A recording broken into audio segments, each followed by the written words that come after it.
From the John C. Hinch Production Art Studios, it's Mid-State Magazine with your hosts, Ricky Hendon and Melody Mercado. The latest news with Danielle Hemsky and Aaron Morden. Sports with Katrina Baumgartner and reporter Katie Crowley.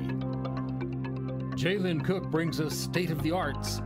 Kyle Peck reviews the movies in Get Real. Taylor Hurnett takes us about town. Chardonnay Mason reviews what's good in Let's Eat. Anna Tassi reviews the music scene in On the Beat. Jackie Myers is in the spotlight with current celebs. Emma Heth goes out with the street team. And Jenna Amico takes us backstage with About Crew. And now, from America's friendliest city, Mid-State Magazine, your hosts Ricky Hendon and Melody Mercado. Take it away, kids. Good evening and welcome to Mid-State Magazine. I'm your host, Ricky Hendon. And I'm Melody Mercado. We're glad to have you all back again. And to start, we want to talk about money, because who doesn't like money, Melody? I mean, I love money.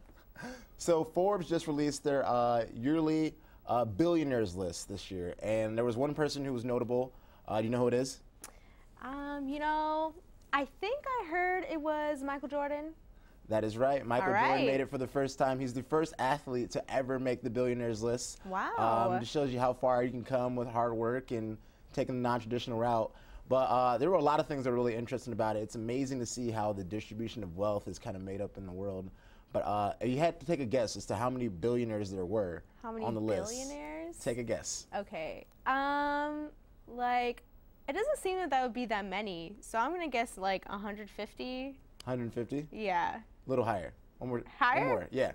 200?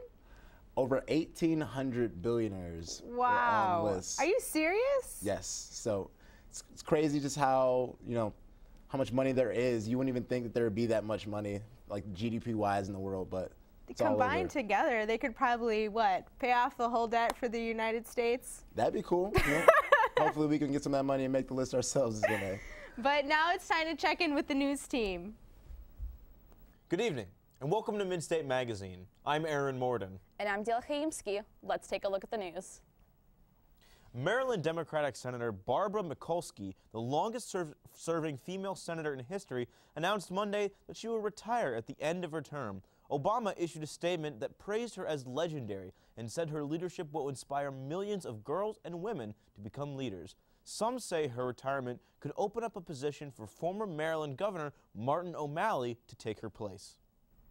Bradley's provost, David Glassman, was named the new president of Eastern Illinois University on Monday. His multi-year effort to revise Bradley's general education curriculum for the first time since the 1980s recently saw final approval, ending his career at Bradley on a high note. A 14-year-old girl was killed and 2 others wounded after a feud on Facebook developed into a planned brawl at a park. The Alabama girls decided to meet up at a Birmingham park where the fight was planned to be videotaped and then posted online. After the fight, two teenage men pulled out guns and shot at the girls, killing one. Authorities believe one of the shooters was dating a girl involved in the Facebook fight. A recent study conducted by researchers at Bradley, Nanyang Technological University, and the University of Missouri-Columbia found that heavy Facebook usage could lead to serious depression. Bradley journalism professor Pat Ferrucci was a leading researcher on the project. Researchers surveyed over 700 college students, and their results say that if you stalk your friends on Facebook, you think your life is less exciting than theirs, and you feel bad about yourself.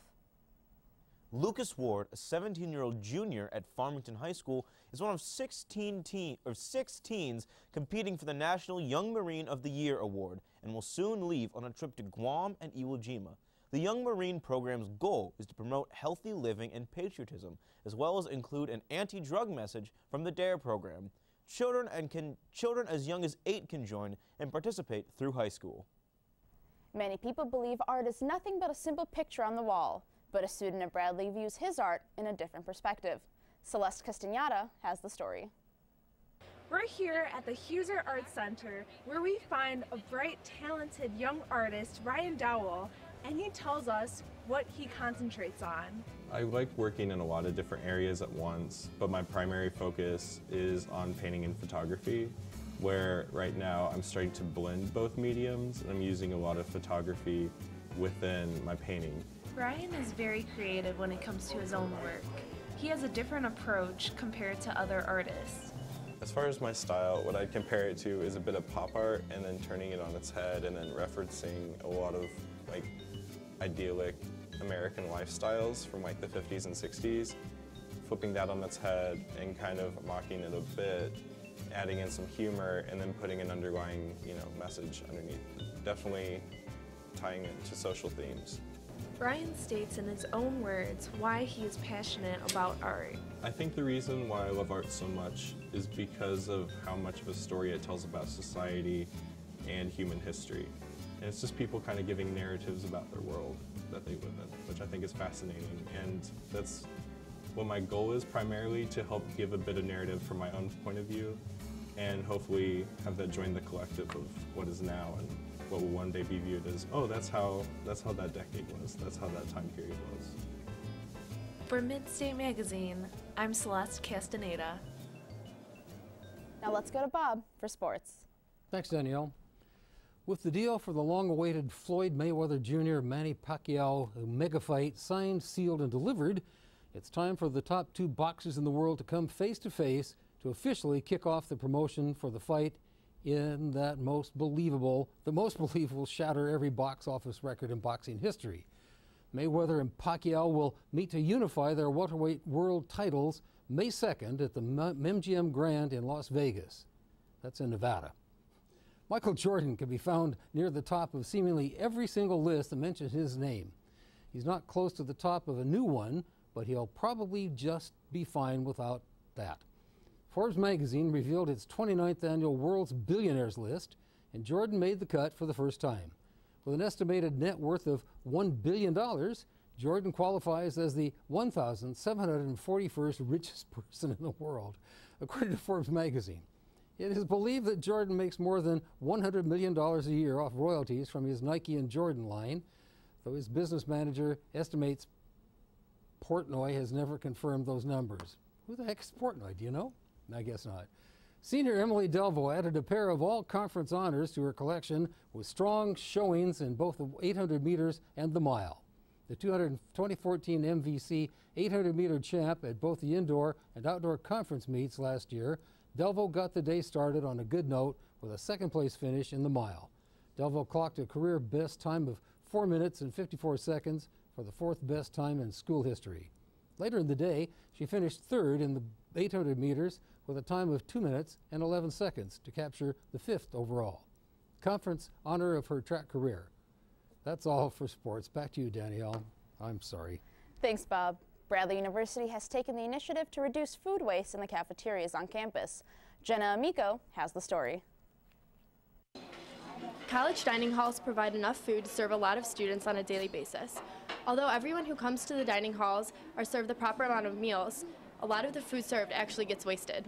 Gail Hansen, the Director of Dining Services at Bradley University, says that the new food tree program helps to cut down on food waste. The overview piece comes from the fact that we wanted to create awareness with our student consumers about what they're wasting on a daily basis and how the waste impacts our community and our society as a whole. A main goal of the program is to help keep the environment clean.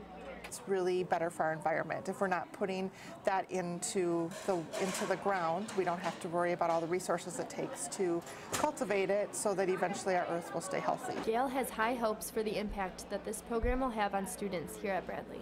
Bradley students are very engaged, and if you tell them what you find and ask them to help you fix a problem, then they react to that and they move forward with it, and they actually come up with additional ideas for us to be successful. Bradley students are already supporting the idea and believe that it will have an impact on them. I think having like a visual example of what's actually happening would make people notice. I think it'll definitely make people more aware of it. Like, maybe I should think twice about grabbing this food.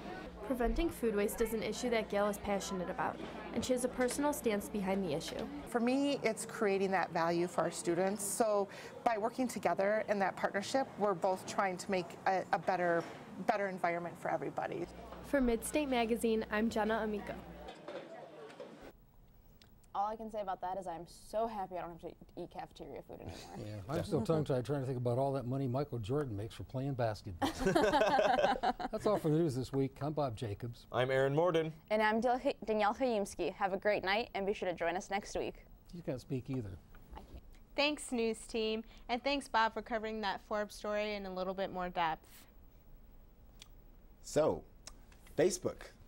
That was an interesting story, wasn't it? About how if you see your friends' pictures and whatnot, it can lead to depression at study. Yeah, that is so interesting. I've never ever thought about it that way.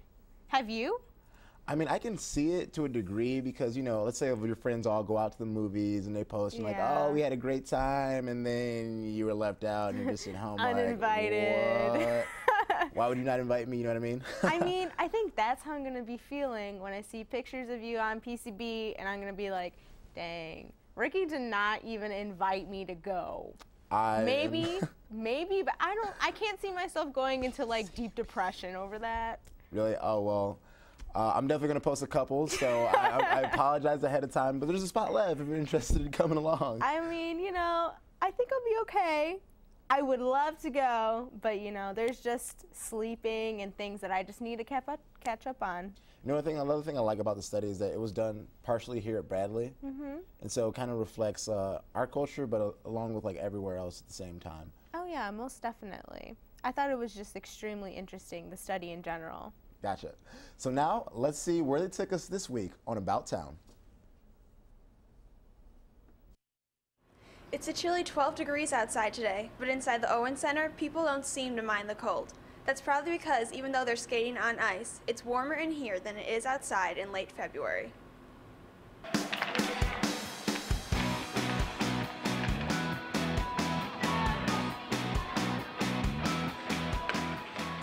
Well, we are open all year round. We were definitely more busy during the winter months, just because, you know, that's when people skate. People know that winter is skating season. Even though in July we're fully capable to have both rinks up and running and have a full house skating. I mean, we have the power to do that, but just everybody's mind and the traditions of skating is winter is a skating sport. Yes, the Owen Center offers private lessons and open skate to the public, but skating isn't the only activity you'll find there. We have stuff going on all year. We still have some hockey games and practices and camps going during the summer as well. So skating can be fun and enjoyable for everyone, no matter what age or level you're at. It's a great physical activity that you can learn really quickly. I mean, you can come out to a public skate and not know how to skate and still have a great time, whether you're hanging on the walls or you can just shuffle foot around the rink. It's a great social activity. I think you can have a lot of fun with your friends, laughing at each other when you fall down, or cheering for each other for your successes. For Midstate Magazine, I'm Taylor Hurnett. Thanks, Taylor. You know, I don't know if you've ever been, but I really love the Owen Center. I've never been, but I really do love activities such as rollerblading and ice skating. But speaking of entertainment, another story we wanted to go ahead and get into, the Wrigley Brothers Circus is going to stop the use of elephants in their shows because of allegations of mistreatment of the animals. What do you think about that? I heard about that, and I kind of understand it to a degree, but I think it's kind of reflective of how we're kind of becoming like more of a liberal nation in terms of like how we like deal with some of those things and want action taken for stuff like that. And I do think to a degree there could be some animal abuse going on there. Like you see the same thing kind of happening at SeaWorld with their killer whales. They're kind of getting rid of them. So it's a give and take. It's entertainment, but at the same time they're animals. So it just kind of depends. Like I feel like it'd be different from anybody. I think one of the big differences, Wrigley Brothers is going to stop using the elephants, whereas SeaWorld is still continuing to use the orcas, even though they're still under allegations of mistreating them. So I think that's interesting, especially seeing how much media coverage SeaWorld, negative media coverage that SeaWorld is getting for that, and then the decline in visits and support that they are getting. Gotcha. But now let's check in with Kyle in Get Real. Good evening and welcome to Get Real. I'm Kyle Peck. As the snow slowly subsides for spring to arrive, it's time to put on those running shoes. This week we look at Walt Disney Pictures' new sports drama film based on a true story, McFarland, USA. Coached cross country before? No. Track? No. But you ran? Competed in high school, maybe? No. Well, you sound perfect.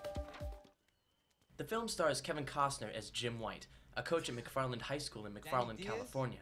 He decides to take on cross-country and transform a team of predominantly Mexican-American athletes into championship contenders. Its pacing and beats in the film predetermines the sports drama formula that Disney usually runs. Regardless, the film captures the sensitivity and heart of a complicated reality. You're thrilled that this could actually happen in America and happen in this small town. And so McFarland represents that small town, and Jim White represents the difference an individual can make. In addition, Kevin Costner manages a solid performance by being the focus on and off the playing field, even when being irritable. So the lowest score wins? That's right. It's like golf. You think we play golf? We don't got a country club. We don't even got a Kmart. But that guy plays golf. The film's presentation is overall average and a safe version of Disney's previous sports drama films. Despite this, McFarland USA runs a feel-good movie that is earned by the story's charm, realistic approach, and Kevin Costner's rather effective character arc. The film was given 3 out of 5 stars. That's it for Get Real. I'm Kyle Peck. Thanks, Kyle. You know, Ricky, I am really excited for this movie because I bet you are. I am a running nerd to the max, Right. and seeing such an inspirational story like this, especially involving cross country and minorities, I just like, it's on my alley and I have to watch it. And You're really going to be able to relate, is what you're saying. Yeah, yes, as a runner. This is your story, this is your movie. Yeah, I'm going to be sitting in the front, guys. This is all me. This is me right here. But I'm just so excited because the characters and the storyline, it just seems like such a feel-good movie, and especially involves like dedication and like not giving up, and it's just And was it based on a true film, like true story? You know, I'm really not sure, so I don't want to say yes. Yeah. But it's just, I think it's a truly inspirational story that I think everyone, including lots of families, should go and see. If it ends up being really good, it's hard to write movies like that if they're not based on a real story. You know what I mean? Yes. Some deep tones there. But I ran track in high school and did a little distance, and so I kind of can get the feel for it too, so we'll see. But, no, this is me. It's time to check in with Emma on the street team. Oh hey, didn't see you there. This week on Street Team, we're going to try to prove that more people know who these famous people are than who these famous people are. Hey. Oh hey Emma, can I ask you a question? Of course. Do you know who this is? No I don't. And do you know who this is? Oh yeah, that's Taylor Swift. And I just proved my own point. I'm Emma Heth. Let's get started. Yeah, let's go. What's your name? Allison. And do you know who this person is? Yes. Taylor Swift. Yeah, Taylor Swift. Yes, Taylor Swift. Taylor Swift. Taylor Swift. Taylor Swift. Yeah. Okay. Taylor Swift. And do you know who this person is? No. Any guesses? Important person in politics. I think that's Mitt Romney, isn't it? Close. It's some politician. John McCain? Nope, that's not him. Is that Runner or governor? No, I cannot. Someone politician. And do you know who this is? Can you name this group of 9 people? The Kardashians. Can you name any of them? Courtney, Khloe, Kendall. Kim, Chloe. Can you name any of them? All of them. Chris, Kylie, Kendall. Courtney, Kendall. Khloe, Kendall. Okay, and can you name these 9 people? No. No. No. Can you name any of them? No. Mm-mm. Can you name any of them? I cannot. No. No, I actually don't know who they are. Do you know who this group of people are? No. Okay, what's your name? Will. And do you know who this is? Not a clue. Really? Yeah. Taylor Swift. From Midstate Magazine, I'm Emma Heth. Thanks, Emma. That was a great piece. That last guy at the end, I mean, who doesn't know who Taylor Swift is? But then I shouldn't be talking because we all should know who our vice president is, and we should all know who our Supreme Court justices are, even though I can't name them. The stars are just so much more interesting, though. You know what I mean? I mean, yeah, I guess I can see where you're coming from. But speaking of which, one of America's biggest stars, or I guess maybe Canada's biggest star, Justin Bieber is going to be roasted on Comedy Central in the next couple of weeks here. I saw the lineup for that, and one of the people that caught my eye was Martha Stewart. So, I mean, she's known for making waffles and potted plants with stencils. So, I mean, I don't know what she's going to talk about for Justin Bieber. Yeah, it'll be interesting to see how she does. But let's check in with Jalen and our special guest on State of the Arts. Tonight's guest has been with us before, and this time around, she's brought friends with her. Sarah Marie Dillard is appearing for the second time, and she has brought singer and ukulele player Jessica Gabink and percussionist Tony DePalma. Welcome to the show, guys. Thank you. How's everybody doing? So well. How are you? Not too bad. Very tired and cold, but well, you'll have that. Yeah, we'll make it work. So what are you guys going to be performing for us tonight? Tonight we're performing another one of my original songs. It's called The Coal Miner. And it's such a privilege to have these two here with me. Jessica performs with her duo Projects, and Tony performs with Stream the Machine and Noise Floor. If you could ever catch any of them, it's totally worth it. Highly recommend it. Awesome. How long have you guys been performing together? This will be our second performance, all three of us. Okay. So how did you meet up and start jamming out? Is it just like a... Jessica's duo partner, Mr. Chris Wilson, and I met several years ago during high school choir things, and then they started coming out to my open stage at the Red Barn, host first Friday of every month. And so it's lovely to have her. I don't have a lot of female friends, so you got to keep them close, you know what I'm saying. And then Tony over here is my brother's percussionist for his band Noise Floor, and I decided to borrow him. Okay, but you're going to give him back on loan, right? I have not decided that yet. Okay, definitely. Jury's out. You guys planning on performing any time after this or any further? We do not. The three of us have our next date planned, but we jam quite a bit, so. Awesome. Well, the stage is yours, guys, so take it away whenever you're ready. Thank you so much. Don't forget your mic. I'm going to take my mic off right now.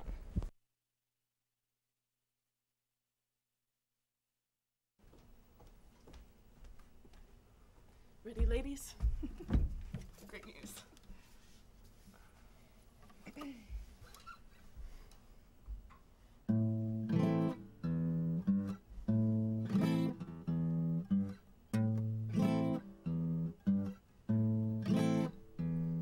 I gave my life to a coal miner to light his way in the dark. And now there sits a lamp of coal where once I found a heart. He dug way down in the deep, in the deep, in the deep, for secrets big enough to keep. Big enough to keep. And I never saw his dirty face again. So I gave my love to an old cowhand to keep him warm on the range. And he gave me a pair of pearl-handled pistols in exchange. He's out there singing in the night, in the night, in the night. I guess he's never gonna ride,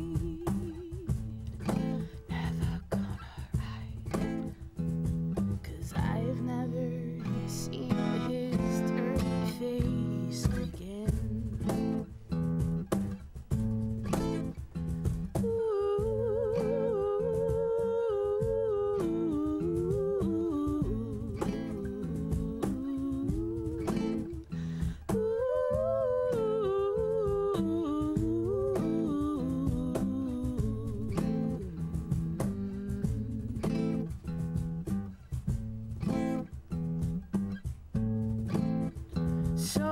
Gave my love to a music man to keep his soul afloat. And now there is an empty space where once my heart called home. I'll look you in the eye all day, every day. But I'll never give anything away. And I'll never see his dirty face again.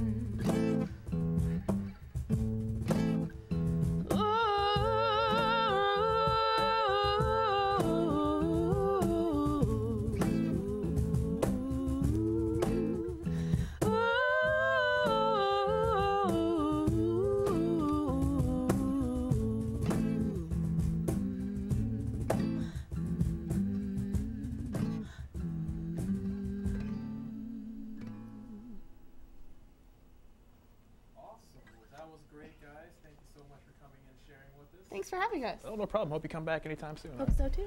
All right, well, that's all that we got for you tonight on State of the Arts. Join us next week to see more talent from the Peoria area. For State of the Arts, I'm Jalen Cook. Thanks, Jalen. You know, Sarah has such a unique sound to her, and the first time she was amazing. And I keep wanting to say, like, she has that Adele sound to her, but also I guess you can categorize her music as like indie blues. Yeah, absolutely, and I really enjoyed it. You know, she kind of reminds me of a lady called Selah Sue. Have you heard of her? No, I've never have. People, if you haven't seen her or heard of her, Selah Sue, look her up on Spotify or whatever. Her music is great, but she's a Belgian singer, and she kind of has she sings with a Jamaican accent almost sometimes, but she makes similar sounding music. But the thing I will say about Sarah is you really got to appreciate original music because it is so hard to do, especially when she's got the two people with her coordinating everything. It's really an art form, and you got to love it. Oh yes, of course, most definitely. Especially like nowadays, people have things that write those for them. Well, everyone, that's all from Midstate this week. I'm your host, Ricky Hendon. And I'm Melody Mercado, and thanks for joining us, and we'll see you next time.